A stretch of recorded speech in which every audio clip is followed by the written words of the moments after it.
কোটা সংস্কার আন্দোলন ঘিরে সহিংসতা এবং তারপর গোটা বাংলাদেশ স্তব্ধ হয়ে যায়।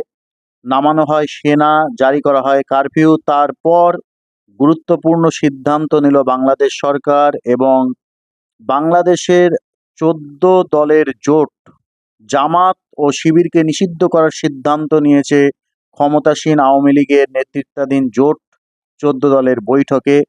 আগামী দু একদিনের মধ্যে এ বিষয়ে সরকার চূড়ান্ত সিদ্ধান্ত নেবে।